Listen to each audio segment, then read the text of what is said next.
A continuación vamos a tener al doctor Roberto Albinaborta Olorte, otro gran amigo. Él es médico ginecobstetra, egresado de la Universidad Cayetano Heredia. Es miembro titular de la Sociedad Peruana de Obstetricia y Ginecología y también ha sido presidente de la Sociedad Peruana de Ultrasonido en Obstetricia y Ginecología. Actualmente es jefe de la Unidad de Diagnóstico Materno-Fetal del Instituto de Imágenes de la Clínica Internacional y es director del Centro de Diagnóstico Avanzado de Endometriosis y Dolor Pélvico. Además, el doctor Apretí es autor y ha presentado muchos artículos de la Revista Peruana de Ginecología y Obstetricia. Roberto, bienvenido. Muy buenas tardes. Antes de empezar, quiero agradecer por la oportunidad para poder participar en este 24 Congreso Peruano de Obstetricia y Ginecología. Agradezco mucho al comité organizador por la invitación, donde voy a compartir con ustedes algunos aspectos relacionados al diagnóstico ecográfico de adenomiosis. En esta charla voy a tratar de mostrarles cómo el diagnóstico por medios no invasivos ha venido a cambiar un poco la percepción que tenemos los especialistas sobre esa enfermedad hasta algunos años ciertamente bastante olvidada. Para empezar, hablando de la definición de la enfermedad, bueno, sabemos que la adenomiosis es ocasionada por la presencia de focos ectópicos de glándulas o estroma endometrial dentro del miometrio. La prevalencia de la enfermedad es muy variable, en el sentido de que el diagnóstico, al realizarse básicamente la confirmación por medio histológico en las piezas de histerectomía, pues las publicaciones son muy variadas y se habla de prevalencias que van del 5 al 70%, y se estima que en mujeres en edad reproductiva puede afectar entre un 20 a 35%. Durante mucho tiempo, esta patología ha sido considerada prácticamente característica de mujeres que están en la etapa de la perimenopausia, con sangrado uterino normal, que por algún motivo tienen que ser sometidas a una histerectomía, y que en el diagnóstico histológico básicamente se trataba de un hallazgo. Pero en últimos años se ha visto cada vez más la importancia que tiene esta enfermedad en mujeres en edad reproductiva y la asociación con morbilidad importante no relacionada a la reproducción, como aborto, parto prematuro y restricción de crecimiento intrauterino, entre otros. Hablando de los síntomas de esta enfermedad, básicamente el 60-70% de las mujeres se presentan con dolor con la menstruación, menstruaciones abundantes. O sea, sangrado uterino normal, dismenorrea son los síntomas más importantes. Lamentablemente, pues son síntomas que no son exclusivos de esta enfermedad y que son comunes a otras patologías. Hay otros síntomas que también se presentan: dispareunia, dolor pélvico crónico. En la parte del examen clínico se puede encontrar un útero aumentado de tamaño con cierta sensibilidad.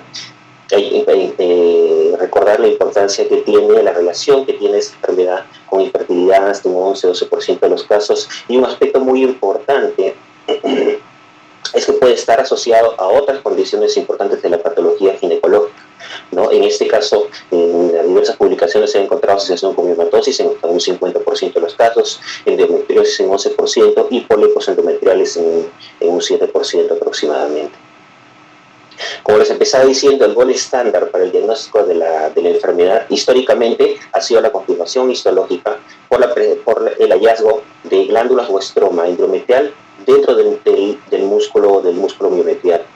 Pero en los últimos años se ha venido desarrollando diferentes herramientas para el diagnóstico no invasivo, empezando efectivamente con lo que es la ecografía transvaginal, ¿no? A lo que siguió más adelante la resonancia magnética, y por último la ecografía, el 3D, que han venido a dar, digamos, que pautas importantes para el diagnóstico no invasivo. Empecemos hablando de la comparación en cuanto a la efectividad diagnóstica de ecografía y resonancia magnética. ¿Cuál es mejor para el diagnóstico? En esta última revisión, publicada por la profesora Tina Telling de Noruega, se hizo un metaanálisis de un número importante de estudios comparando la eficacia de la resonancia con la ecografía transvaginal, tanto en la modalidad de 2D como en la modalidad de 3D, y básicamente se ha visto que ambas técnicas son comparables para hacer en cuanto a la eficacia diagnóstica para adenomiosis, ¿no? Teniendo un número importante de pacientes en el brazo de ecografía, más de 1000 pacientes, y de resonancia casi 500, encontrándose valores de sensibilidad y especificidad bastante similares. A lo cual se concluye que en base a la mayor disponibilidad y el tema del costo también, la ecografía, tanto en la modalidad 2D, ¿no?, y de preferencia combinado 2D y 3D, debería considerarse como la técnica de primera línea para la evaluación de pacientes con sospecha de adenomiosis. Desde el año 2015, cuando se publicó el consenso MUSA, ¿no?, que vino a plantear una estandarización en cuanto a la terminología para describir las lesiones del miometrio, se establecieron hallazgos ecográficos que son de una forma característicos con los casos de adenomiosis, y se han venido a dividir entre signos directos y signos indirectos, ¿no? Los signos directos tienen que ver con la presencia de glándulas, ¿no?, con o sin hemorragia, ¿no?, los que la doctora Telling llama como signos patognomónicos, ¿no?, los cuales son la presencia de focos e islas hipericogénicas, la presencia de quistes miometriales, la presencia de líneas y brotes subendometriales. Y hay otros signos que son indirectos, que son más bien secundarios a la reacción inflamatoria, la hiperplasia, la hipertrofia del miometrio circundante alrededor de estos focos anormales, y los cuales vienen dados por la forma globular del útero, la asimetría de las paredes, la presencia de sombreado en abanico, la vascularización translesional y el hallazgo de la zona de unión irregular e interrumpida. En cuanto a los signos directos, hay un aspecto que es bien interesante, el cual se ha venido publicando en los últimos años, es la relación entre las imágenes y la fisiopatología de la enfermedad. Saben que en cuanto a la enfermedad, pues hay hasta 4 teorías las cuales propuestas, ¿no? Una de ellas es la invasión o la invaginación de la capa basal del endometrio. Es decir, que el endometrio en su capa basal, en alguna zona, a través de la zona de unión, comienza a invaginarse una porción de tejido miometral que va penetrando en profundidad hacia el miometrio, ¿no?, produciendo diferentes hallazgos, y a través de un mecanismo de daño y reparación tisular es que van a ir apareciendo en primer lugar lo que son las líneas endometriales, posteriormente lo que son los brotes, como que ese tejido como que va entrando y se va expandiendo dentro del tejido endometrial, y una vez que atraviesa la zona de unión y llega a ese miometrio, se forman estas imágenes hiperecogénicas, que son las islas endometriales, donde hay tejido, donde hay sangrado, donde hay remodelación, y que al final esa remodelación va a dar lugar a espacios vacíos llenos de líquido que van a ser los quistes. Entonces, con esto, digamos que en imágenes se ve como con la secuencia de lo que fisiopatológicamente pasaría, ¿no?, de acuerdo a esta propuesta de fisiopatología de la enfermedad.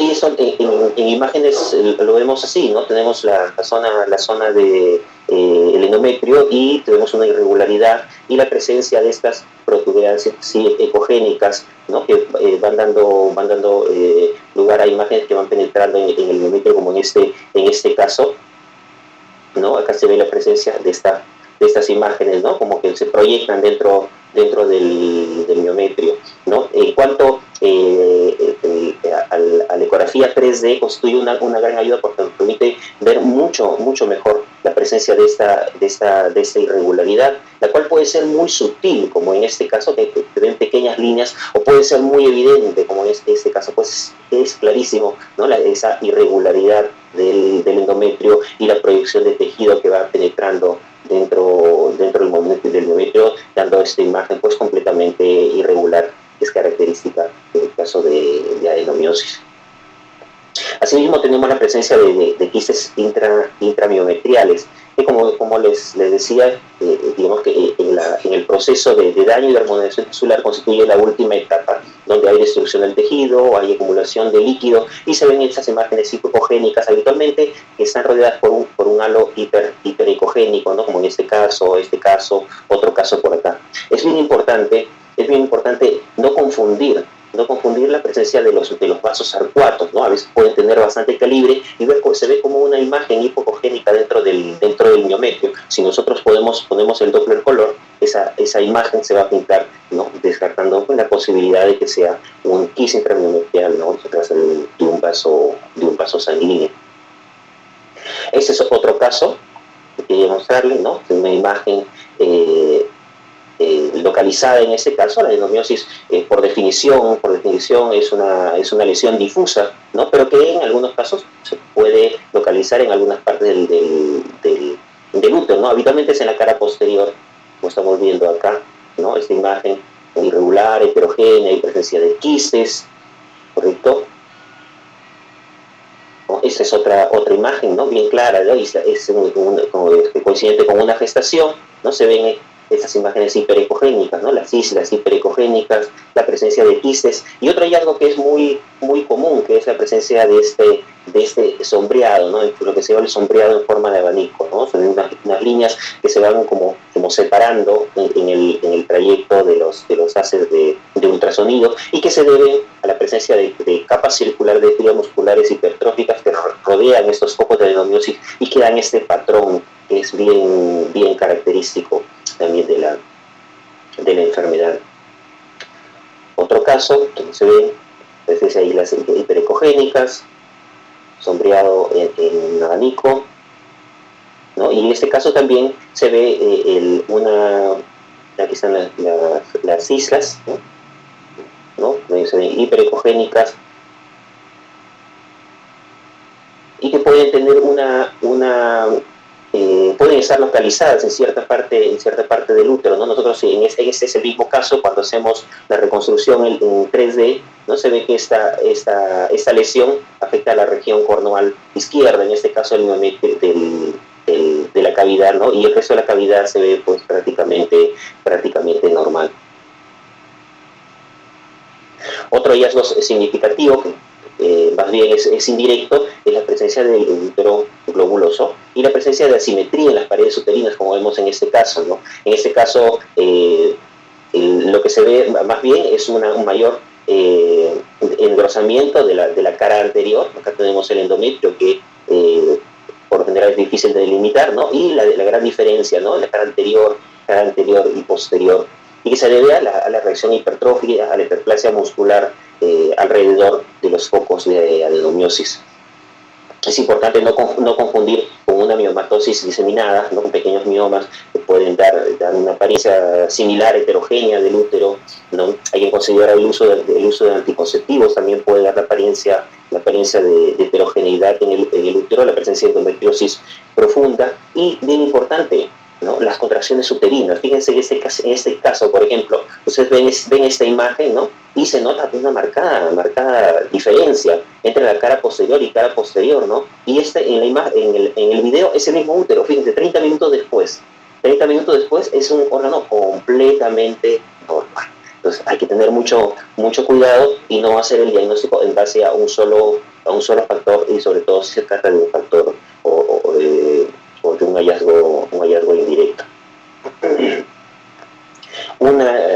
Hace algunos años también se escribió un signo que es lo que se llama el útero en signo de interrogación, en el cual lo que se ve es que el fondo del útero está flexionado hacia atrás, con el cervix dirigido anteriormente, ¿no? Lo que se denomina también la posición de anti-retroflexión, ¿no? El grupo de la Universidad de Bolonia, que escribió por primera vez este hallazgo, reportó sensibilidades que van desde el 80% de la especificidad, y en un metaanálisis que ha publicado el año 2002 el grupo del doctor Abrao, se encontró que los signos ecográficos, que si a los signos ecográficos que describe el consenso MUSA se añade este signo de interrogación, la sensibilidad para el diagnóstico por ultrasonido pues llega hasta el 90%, con una especificidad cercana también al 90%.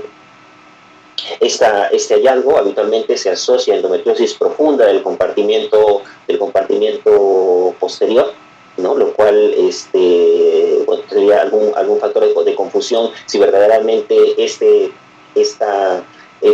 hallazgo está relacionado directamente a la adenomiosis o tiene que ver con la presencia de endometriosis concomitante en determinados casos. ¿Cuál signo vendría a ser el mejor? Tenemos varios signos ecográficos.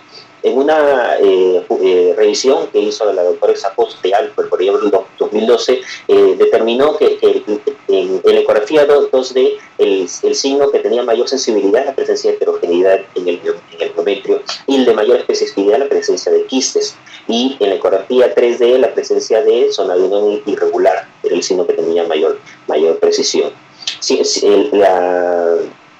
En base a la presencia de 2 o más características individuales, se estimó que la sensibilidad de la ecografía en 2D y 3D pues, estaba en el rango del 75 al 90%, con una especificidad del 88 al 90%. Sin embargo, hay que recordar que esas publicaciones todas han sido hechas primero por exploradores muy experimentados, ¿no? Por el motivo de que metodológicamente para confirmar el diagnóstico es necesario el estudio histopatológico de las pacientes. Entonces eso introduce un sesgo en el cual se tiene que seleccionar definitivamente pacientes que por algún motivo no tienen que ser sometidas a una histerectomía, que habitualmente son pacientes que tienen muchos síntomas, pacientes que tienen enfermedad muy avanzada o pacientes pues, que están cerca a la perimenopausia, por lo cual la reproducibilidad del método en sí, bueno, todavía está pues, por confirmarse, ¿no? Hay que considerar que cuanto menos prominentes sean los signos que nosotros encontramos en la evaluación ecográfica, más signos debemos encontrar, y obviamente esto tiene que estar relacionado con la clínica que tenga la paciente para no hacer un sobrediagnóstico.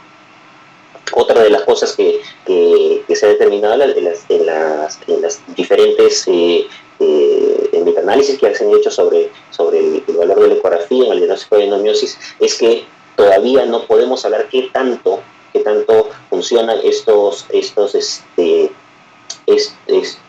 criterios diagnósticos en pacientes que no tienen síntomas. Recordemos que hasta un 30% de pacientes con adenomiosis pueden ser asintomáticas.